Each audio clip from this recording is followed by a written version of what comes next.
Hey mama, this that beat that make you move, mama. Get on the floor and move your booty, mama. We the blast masters, blasting up the drum. Cutie, cutie, make sure you move your booty. Shake that titty, now the city of sin. And hey shorty, I know you wanna party. And the way your body looking make me really feel naughty. Y'all know who we are. We the stars, steady rocking all of y'all's boulevards and looking hard without bodyguards. I do what I can. Ill I am, and still I stand with still mic in hand. So come on, mama, dance to the drummer.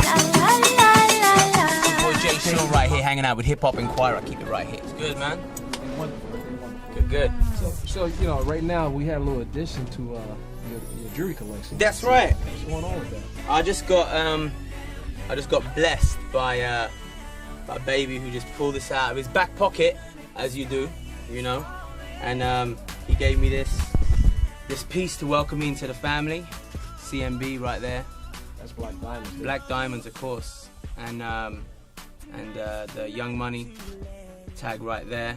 This is a family situation, you know, and that's what we've always talked about. It's what I've always said about. That's how I've always felt when I came into there. It's like the way that they treat you, Slim and Baby, they're like fathers. You know what I'm saying? You always hear Baby talk about his son Wayne, and that's how they treat you. And it's like it is a family. They've been well raised, and I know what that's like because I've been the same. You know, coming from an Indian background, my parents raised me well. Taught me about family values and stuff like that. So coming in here, I see the love, you know, and this is just the way that they show how much they believe in me and how much they've accepted me. So it's insane. That's very generous. I'm extremely. Mine's in a minute, but you've done a few collaborations already. How like being the song Down featuring Lil Wayne. What other artists would you like to work with or collaborate in the future with? Well, I mean, you know, for me, I've done I've been very lucky to have the whole Cash Money family on this album. But we talked about going, you know, diversifying and going and doing stuff which is even outside of R&B and hip hop. Like, I would want to do something with, say, Pink, or do something with Coldplay, or whatever it is, as long as it's music, you know. You know, 1 minute, for example, Jay-Z's doing something with Linkin Park and Amy Winehouse, and the next minute he's with Kanye on a record, you know. And I think that I look up to that kind of that vibe of collaborations like that, and you know, I'd love to do something like that too. Can we expect another collaboration going forward with your lovely friend Keisha Buchanan, for example? Yeah, I just did a track with Keisha Buchanan from the Sugar Babes in England. Just did a track with Craig David, actually, from England as well. You guys, you know, he came over here and did his thing.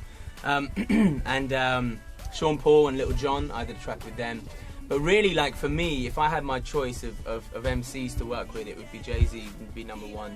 And, and Eminem, I'm a huge Eminem fan. You know, just to kind of, if I had to date back in terms of, like, super MCs that I would want to work with, like legends, that's a whole other story. But I'm talking about, like, sort of now, if we're talking about, you know, who's current, those two I would love to do something. Because I heard she's talking about following your blueprint as far as breaking herself in the U.S. Right. So you started a pop career through hard work and innovation, obviously. What do you think about upcoming artists who find success through introduction shows like X Factor? You know, at the end of the day, the way I look at it is that everybody needs a break, everybody needs a shot, and everybody needs a way of getting that break. Whether you're lucky enough to be able to sing to a huge CEO as he comes out of his office, or whether you are able to get the attention of a huge DJ, or whatever it might be, everybody needs a break. And if X Factor is a way that you can get your break and show your skills, and then, you know, I'm all for that. The only thing I don't like about those kind of shows is that, unfortunately, look, I've been in this for 7 years. I understand the battle. I understand the peaks and troughs. I understand all of that. You can have highs and lows. And that kind of makes you, once you have all of that, you kind of stay somewhere in the middle. You're okay. You're sane. Whereas, like, I think that overnight success from X Factor and American Idol, and 1 minute you're walking down the road and you're getting, like hounded and harassed by a bunch of girls or whatever it might be, and then next season you don't mean anything, that can be hard for some people if they're not prepared for that, you know. So why do you think the single Down was so popular in the United States versus the UK? Well, actually, luckily it's been just as successful in the UK now. It's this week it's at number 2 in the charts, and so it might get that top spot. Okay. But it came out in America first. I think the success behind Down really is who can't sing it?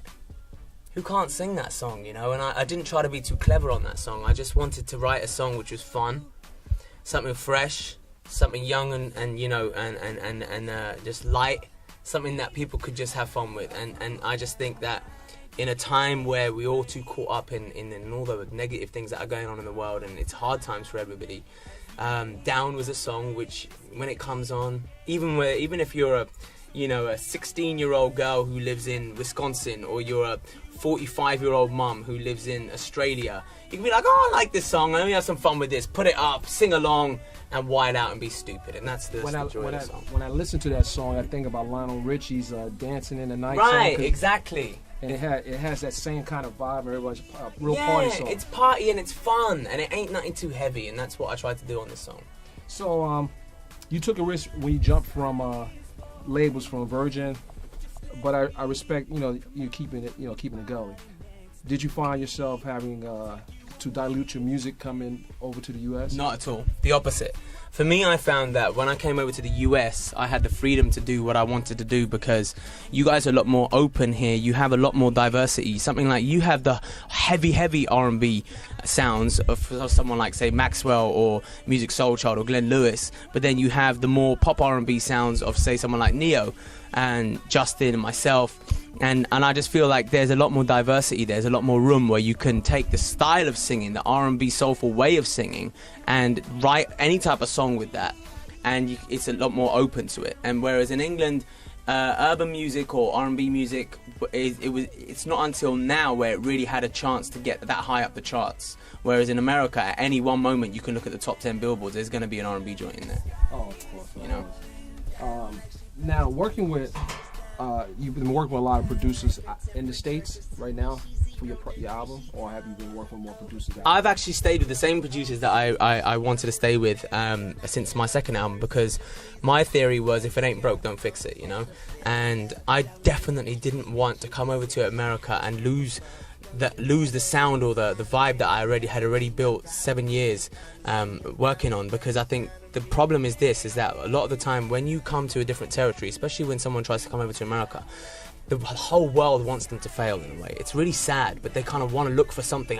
Oh, I knew it. He sold out. He's changed. Oh, look, he changed his haircut. Look how he's different. I'm like, come on, seriously? Like, you're scraping the bottom of the barrel there. Like, you're really looking for something. And especially if you start changing the sound too much, then people are like, yeah, he sold out because he wanted to make a success for himself in America, and he forgot his roots and all that. And so for me, it wasn't about that. So you have a lot of control over like songs that being picked for your album? Yeah, completely. The album is this. It's me, it's the producers on the record, and it's Slim and Baby.